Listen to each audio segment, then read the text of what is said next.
Well, if you're like us, fall moves quickly into the holidays, then the first snow hits, and then you're like, shoot, I forgot to cover the patio furniture. So to help us get a jump start on those maintenance must-dos, Janine Bobenmoyer from the City Moms joins us. She's going to help us start filling our fall task list. So welcome back. Thank you so much. I'm definitely the patio furniture offender in our family. Yes. I mean, it's like fully covered in snow. I'm like, oh, right, right. Should have done that. So let's start with the exterior. What are some of those fall things that we need to be doing now? Yeah, so definitely the very first thing that you want to be doing is clearing out those gutters, especially if you live in, an area that has a lot of trees that are overhanging your house.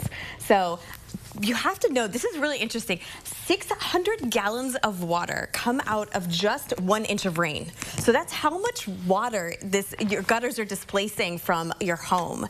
So that's why it's so critical to make sure you're cleaning these gutters out, getting those leaves out of there, getting that debris out of there.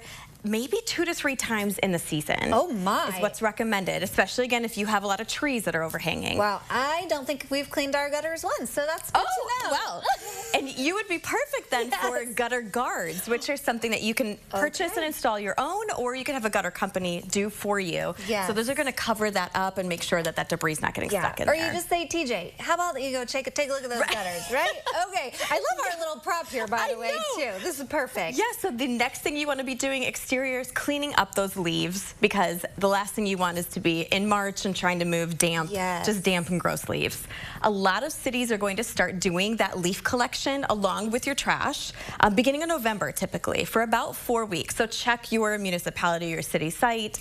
That will give you a good idea. But making sure you're getting all those leaves off of your lawn lets it breathe a little bit, even in the winter, allows that to really kind of clean up a little bit. Okay, should we maybe move indoors now? Let's move in. So the very first thing that you're going to want to do with your home is start sealing these windows, not only outside, but then also on the inside.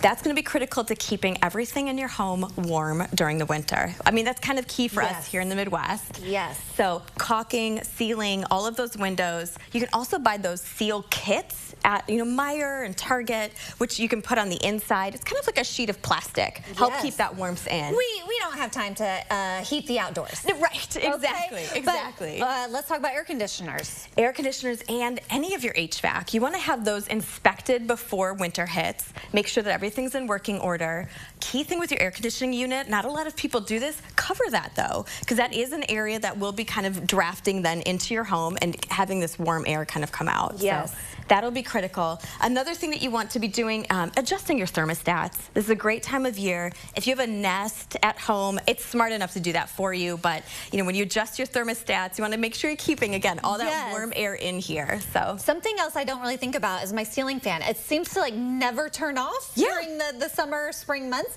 but in the fall and the winter when you don't really need it, you could still use it. You absolutely could, but reverse it. So reverse it so that that warm air is actually pulling up, because the ceiling fan during the rest of the year, when it's trying to cool down the house, is pushing that air down. Yes. This time of year, you want to be pulling it up so that heat rises, keeps that whole house very good. nice okay, let's talk inspections. Let's definitely talk inspections. One of the key ones you want to do, especially if you have a chimney at home, is to have your chimney inspected. This is something not all of us use until we're like, it's nice and cozy and cool out. I want a fire.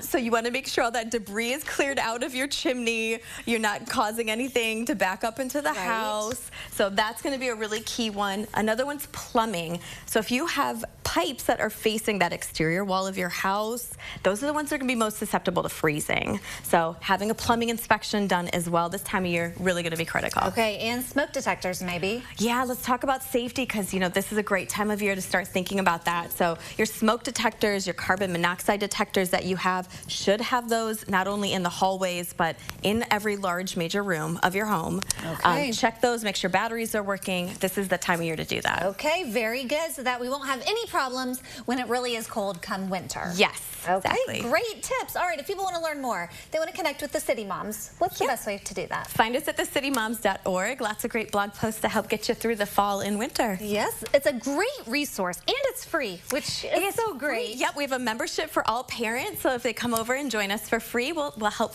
bring you into our support community. There you go, and it's a great community to be a part of, and if you want to learn more about the City Moms, you can connect with them on Facebook or any of their other social media platforms, as well as their blog website, which we will link up at ciliving.tv after today's show.